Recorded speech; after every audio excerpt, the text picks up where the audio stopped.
My name is Lieutenant Commander Emma Cole, 34 years old, the eldest daughter in a family built on military tradition. For years, I've served in naval special warfare support, long nights, high-risk missions, and sacrifices that kept others alive, even if no one outside my unit ever knew. But on the day of my younger sister Olivia's wedding, my own father, retired Colonel Richard Cole, laughed in front of a crowd and called me the SEAL's janitor.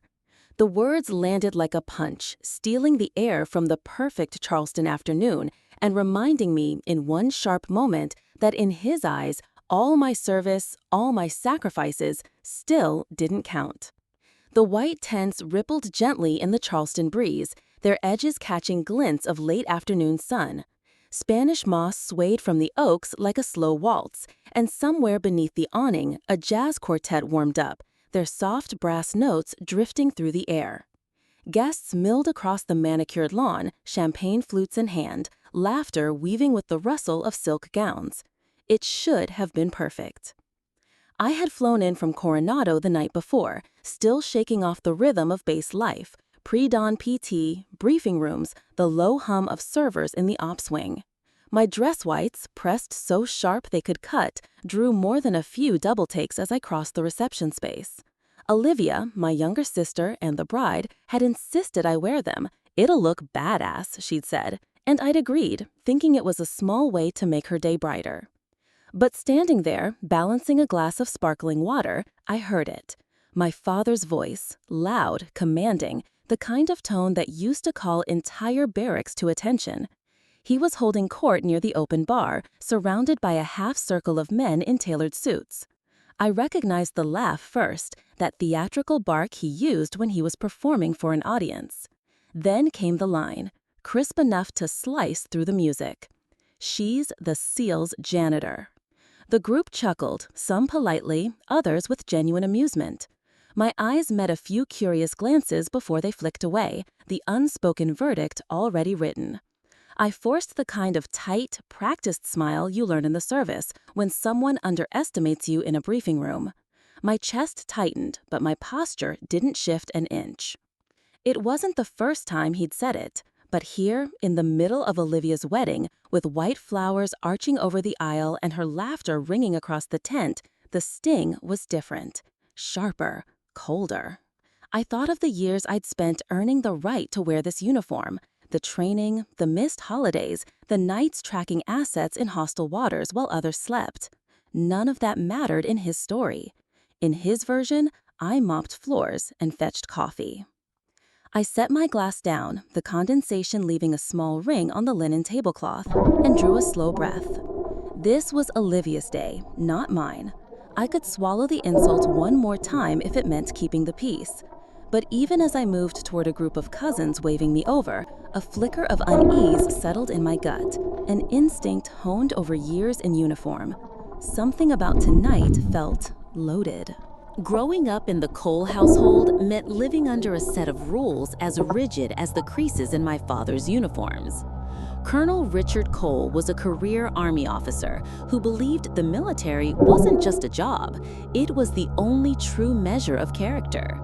The walls of our home were lined with photographs of men in combat gear, faded flags, and brass plaques. Every dinner felt like a briefing, every weekend like a drill. From as early as I can remember, my father divided the military world into two categories, the real and the rest. The real meant infantry, special operations, anything that required a rifle, grit, and the willingness to be under fire. The rest were support, logistics, intelligence, necessary, maybe, but not worthy of the same respect. And in his eyes, you didn't earn glory unless you could smell the cordite and mud yourself. I didn't set out to challenge him. At 19, when I enlisted, I carried his approval like a compass. I wanted him to look at me the way he looked at the men in those framed photographs, chin high, eyes shining with pride. I pushed through boot camp, through specialized training, always hoping he'd say, "I'm proud of you." But every visit home was the same. Him asking if I'd done anything outside an air-conditioned building, and me swallowing the truth of my work. One Thanksgiving, I sat at the far end of the table while he traded war stories with my brother and his army buddies. Without warning, he grinned and said, "Emma here probably makes sure the SEALs have the cleanest barracks in the Navy." The table erupted in laughter. I laughed too, because that's what you do when you're outnumbered, when correcting the joke would mean explaining classified operations to people who'd already decided you weren't worth listening to. The sting was never about the literal words. It was the offhand delivery, the way he didn't even realize how deep they cut. Over time, those moments stacked up like sandbags, heavy, awkward, always there. You learn to carry them, because putting them down would mean they'd been too heavy all along. What he didn't know, what I couldn't tell him, was that my path hadn't been an accident. After an injury during training for a specialized unit, I was offered a position in Naval Special Warfare Support. It wasn't combat, but it was the skeleton beneath the muscle. We were the unseen hands that made the visible victories possible. The gear, the intel, the extraction routes, every detail had to be perfect, because a single flaw could cost lives. But to him, there was no glory in that. No matter how many sleepless nights I spent in operations rooms, no matter how many people came home because of the plans we built, I was still, in his mind, a janitor.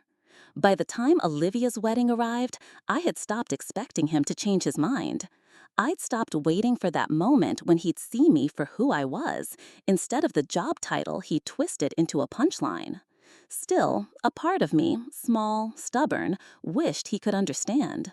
Not for my sake, but for the truth's. And that truth was about to find its own way into the open, with or without my permission. The shift in my career path didn't come from a grand decision. It came from pain. During a grueling phase of Bud's training, not to become a SEAL, but to qualify for the Navy's Special Warfare Support Unit, I felt a sharp crack in my leg during a soft sand run. The diagnosis was a stress fracture, the kind that doesn't heal overnight. The medics pulled me from the rotation, and with it, my shot at that particular pipeline seemed over. I remember sitting on the edge of the infirmary cot, sweat still cooling on my skin, thinking, this is it. This is where my father's words become true. If I wasn't going to be in the real fight, maybe I'd just be the paper pusher he imagined.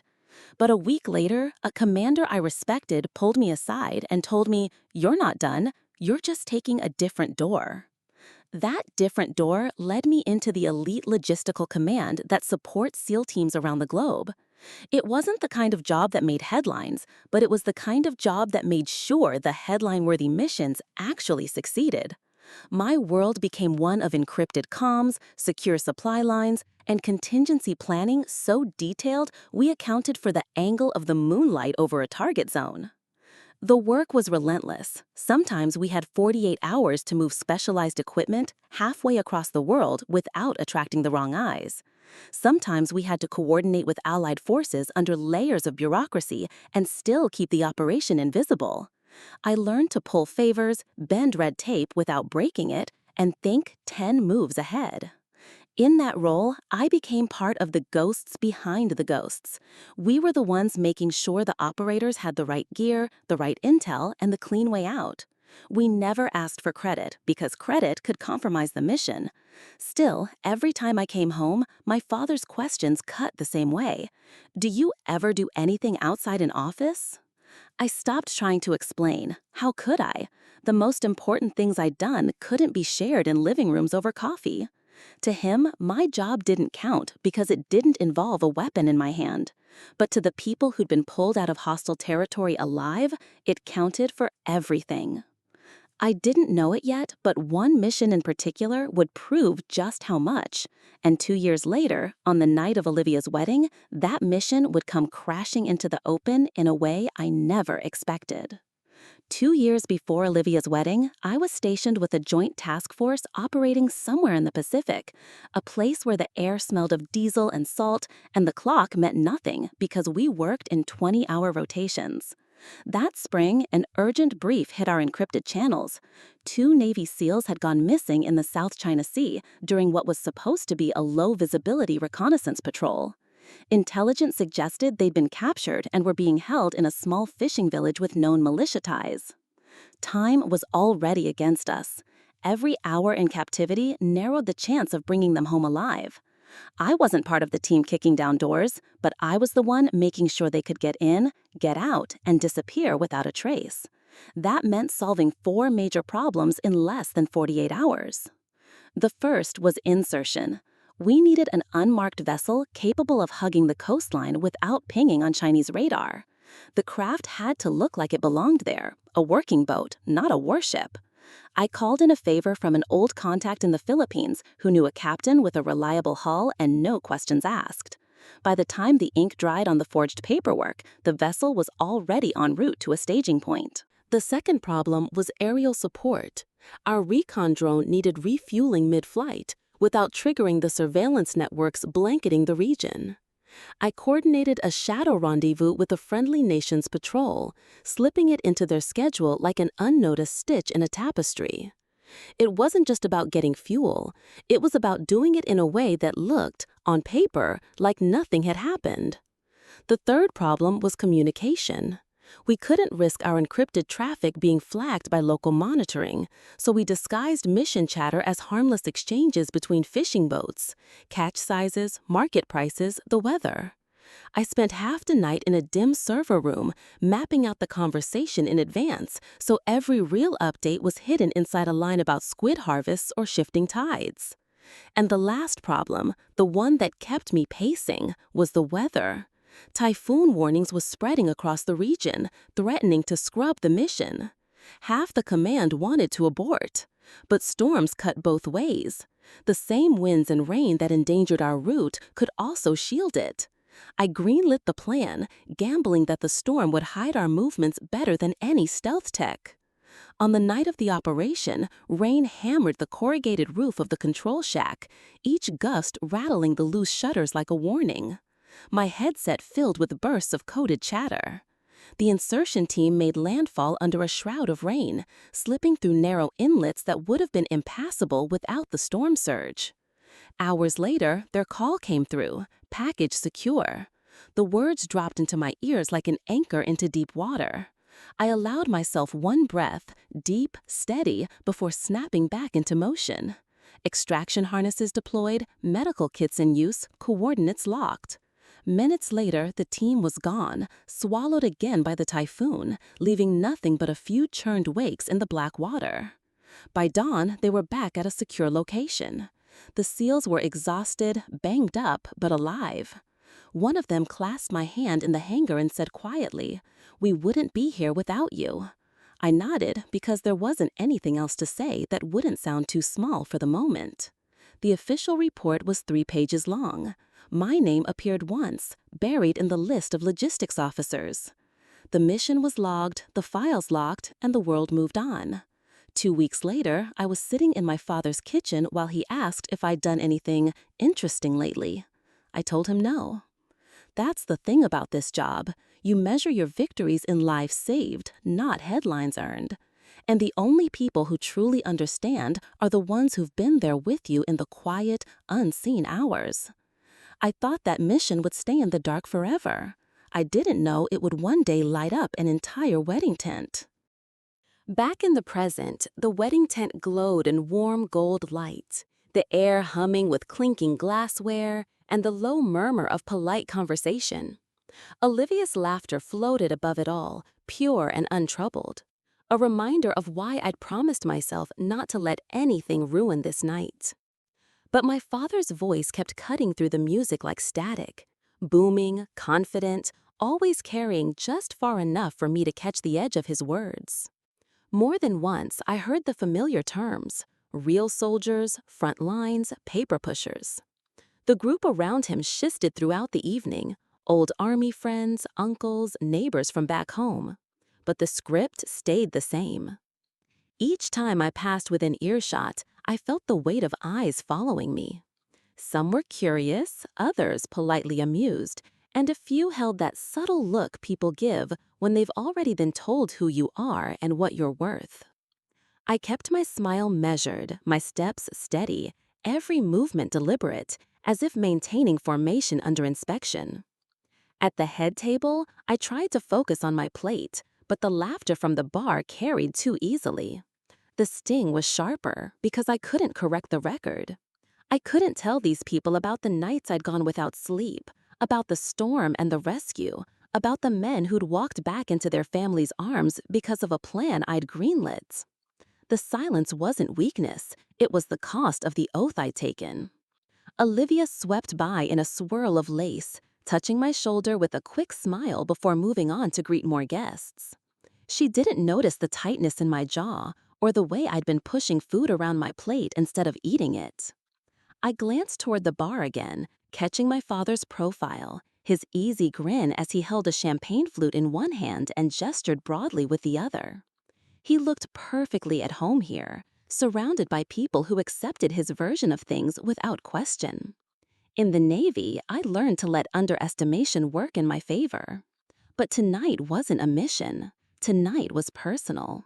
And I could feel it, the fragile line of my composure pulling tighter, one laugh, one remark away from snapping. It happened in an instant, the kind of moment that rips the air out of a room. I was halfway through a forkful of roasted chicken when I noticed a ripple moving through the crowd, heads turning, whispers darting from table to table. At first, I thought it was just the servers clearing plates or the DJ queuing up the next song. Then I saw him, a teenage boy in a navy suit, sitting near the dessert bar, staring at his phone with his mouth half open. "Oh my God," he said, just loud enough for a few people to look his way. Then, louder, with a kind of disbelief that demanded attention. "OMG, is that her on TV?" The words sliced through the clink of glasses and the music's soft hum. 100 heads turned, toward him, then toward me. My fork froze midair. Across the tent, my father's posture shifted. Confusion at first, then a flicker of something sharper. He was holding a champagne flute by the stem, his fingers looped in the way I'd seen him grip a rifle. But in that instant, his hand faltered.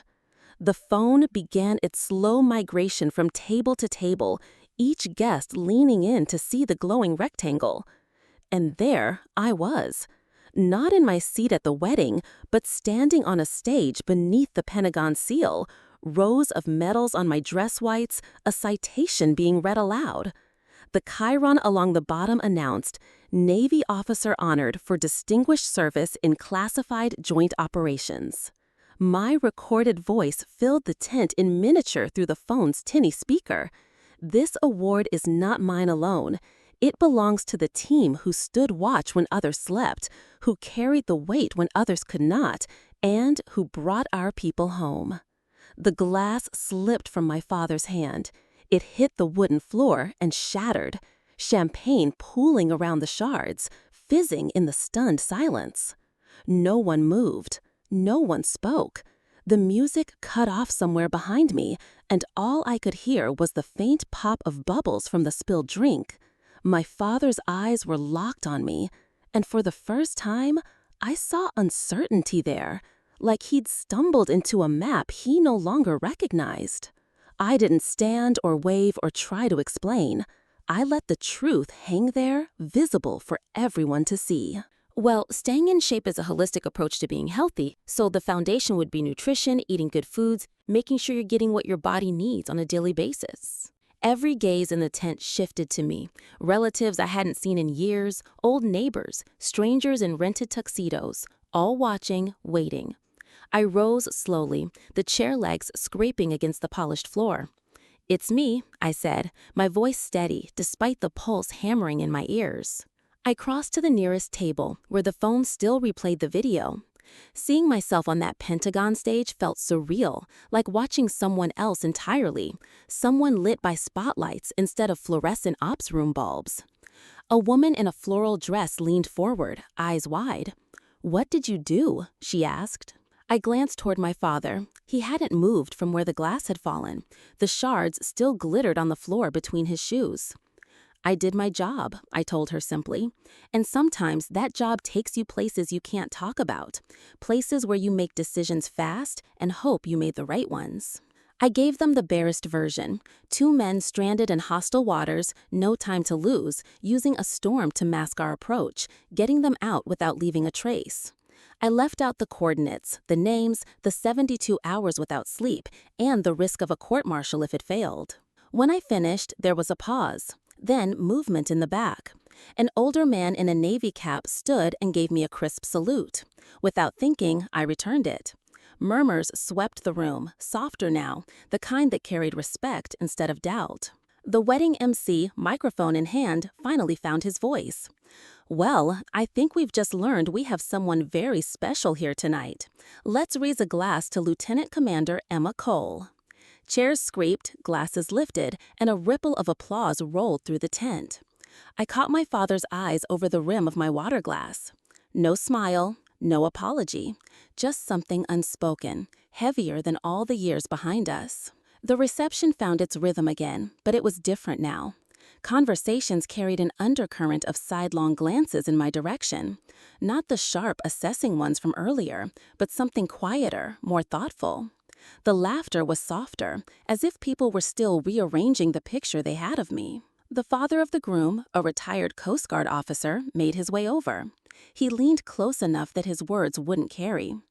"I've worked with SEALs before," he said, his tone low and knowing. "They don't hand out medals like that to just anyone. You've done something worth remembering." I thanked him, but my eyes drifted toward Olivia on the dance floor, spinning with our mother.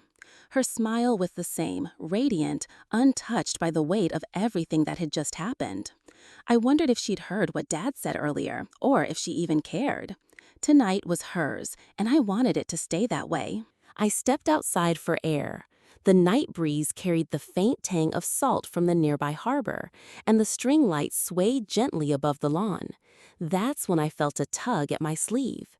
It was the teenage boy, the one who'd started it all. "I didn't mean to embarrass you," he said, shifting his weight from foot to foot. "My uncle's a SEAL. I've heard stories. But seeing you on TV like that, I didn't think people like you existed in the Navy." I crouched a little to meet his eyes. "What you saw on TV, that's one moment. What matters most is the work you do when no one's watching. That's the part that keeps the mission alive." He nodded, slowly, like something had clicked, even if he didn't have the words yet. I gave his shoulder a light pat and headed back toward the tent.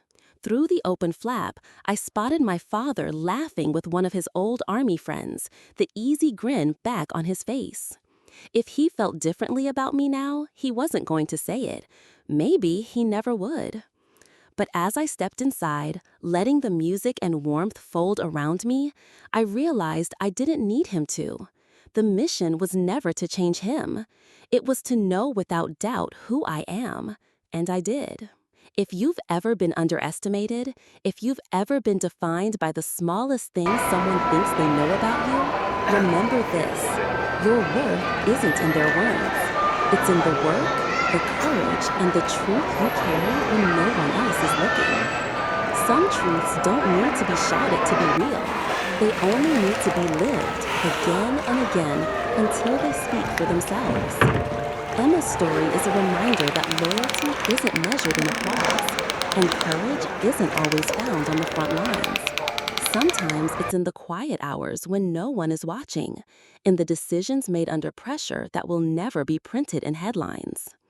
Staying true to the mission, to your principles, and to the people who rely on you is its own form of honor, one that can't be taken away, even by those who don't understand it.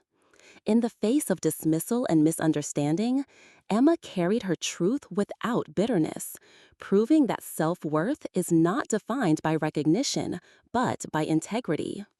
She showed that serving in silence can be just as heroic as standing in the spotlight, and that the respect that matters most comes from within. The courage to keep going, the loyalty to those who trust you, and the commitment to do what's right, these are the things that define a life of value. And perhaps the deepest lesson is this: You don't always get the apology you deserve, but you can live in a way that makes it unnecessary. When your actions are rooted in truth, the proof will always find its way to the surface.